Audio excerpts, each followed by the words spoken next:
Izin melanjutkan yang mulia. Analisa barang bukti. Majelis Hakim yang kami hormati, tim penasihat hukum yang kami hormati, sidang pengadilan yang kami muliakan, bahwa pasal 39 KUHP menentukan sebagai berikut. 1. Barang-barang kepunyaan terdakwa yang diperoleh dari kejahatan atau yang sengaja dipergunakan untuk melakukan kejahatan dapat dirampas. 2. Dalam hal pemindahan karena kejahatan yang tidak dilakukan dengan sengaja atau karena pelanggaran, dapat juga dijatuhkan putusan perampasan berdasarkan hal-hal yang ditentukan dalam undang-undang. 3. Perampasan dapat dilakukan terhadap orang yang bersalah yang diserahkan kepada pemerintah tetapi hanya atas barang-barang yang telah disita.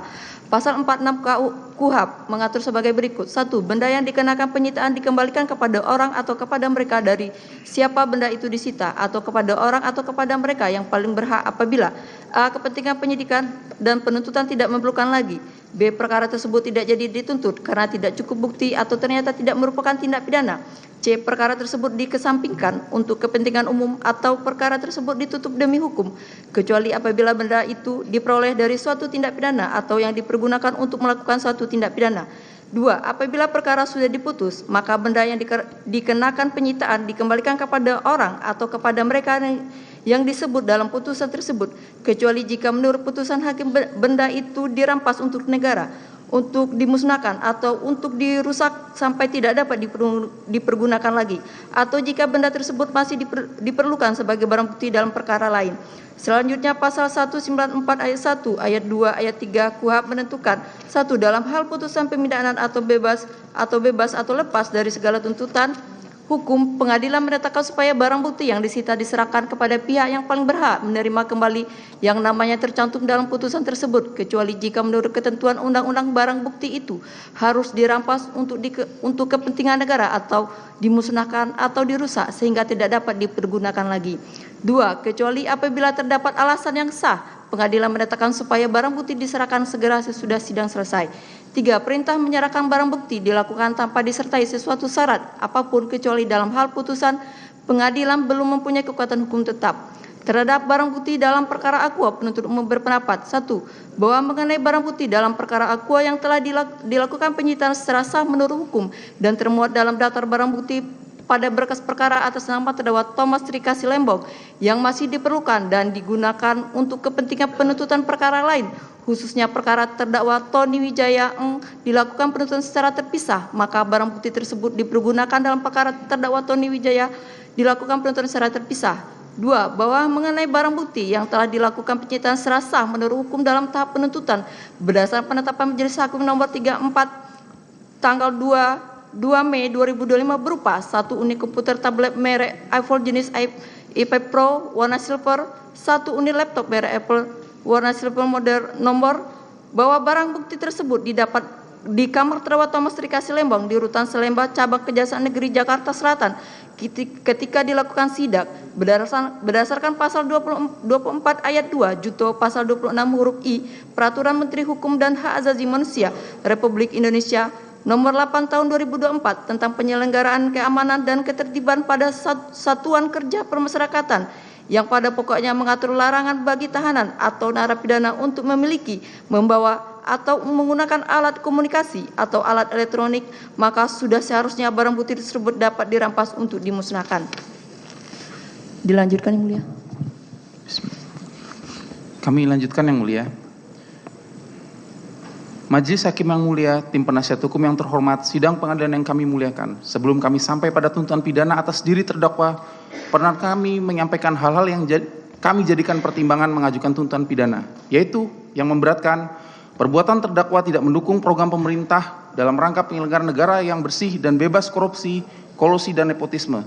Terdakwa tidak merasa bersalah dan tidak menyesali perbuatannya. Hal yang meringankan, terdakwa belum pernah dihukum. Berdasarkan uraian dimaksud, kami selaku penuntut umum dalam perkara ini dengan mempertimbangkan ketentuan undang-undang menuntut supaya Majelis Hakim Pengadilan Tindak Pidana Korupsi pada Pengadilan Negeri Jakarta Pusat yang memeriksa dan mengadili untuk memutus. 1. Menyatakan terdakwa Thomas Rika Silembong telah terbukti secara sah dan meyakinkan bersalah melakukan tindak pidana korupsi yang dilakukan secara bersama-sama sebagaimana diatur dan diancam pidana dalam pasal 2 ayat 1 junto pasal 18 Undang-Undang Nomor 31 Tahun 1999 tentang pemberantasan tindak pidana korupsi sebagaimana telah diubah dengan Undang-Undang Nomor 20 Tahun 2001 tentang perubahan atas Undang-Undang Nomor 31 Tahun 1999 tentang pemberantasan tindak pidana korupsi junto pasal 55 ayat 1 ke 1 KUHP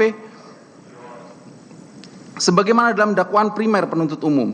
2. Menjatuhkan pidana terhadap terdakwa Thomas Trikasih Lembong oleh karena itu dengan pidana penjara selama 7 tahun dikurangi selama terdakwa berada dalam tahanan sementara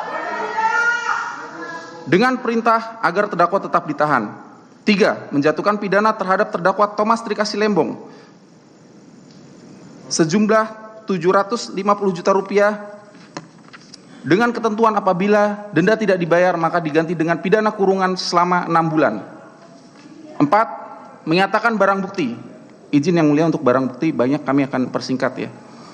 Menyatakan barang bukti berupa nomor A.1, 1 bundel fotokopi surat Direktur Jenderal Industri Argo Kementerian Perindustrian RI nomor 112 tanggal 18 Desember 2015 perihal rekomendasi PI Raw Sugar atas nama PT Sugar Labinta sampai dengan barang bukti dokumen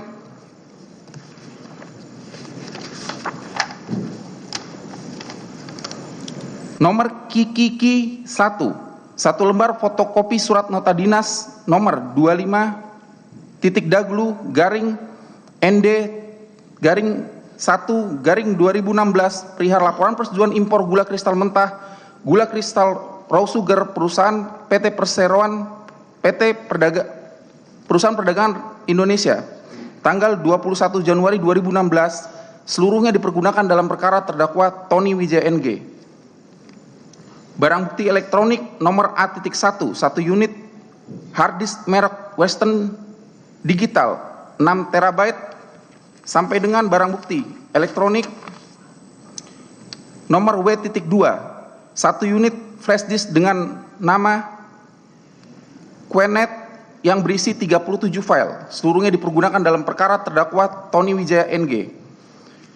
Barang bukti yang disita pada tahap penuntutan yaitu barang bukti elektronik 1 unit komputer tablet merek Apple jenis iPad Pro warna silver model number A2837 serial number DD2XD64D3W. 2. 1 unit laptop merek Apple warna silver model number A2681 serial RYGJGXRWVT dirampas untuk dimusnahkan. 5. Membebankan kepada terdakwa untuk membayar biaya perkara sebesar Rp10.000. Demikian tuntutan pidana ini kami bacakan dan serahkan dalam sidang hari ini Jumat tanggal 4 Juli 2025. Semoga Tuhan Yang Maha Esa memberikan kekuatan batin dan keteguhan iman kepada Majelis Hakim Pengadilan Tindak Pidana Korupsi pada Pengadilan Negeri Jakarta Pusat dalam memutus perkara ini. Hormat kami penuntut umum. Baik, silakan diserahkan. Baik, kepada majelis juga kepada tim penasihat hukum terdakwa. Tidak lupa juga untuk soft kopinya. Siap.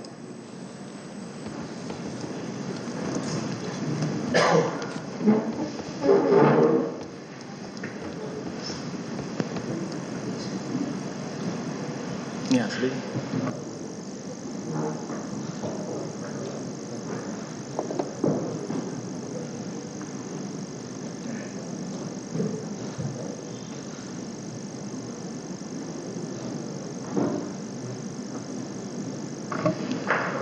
Sudah terima ya.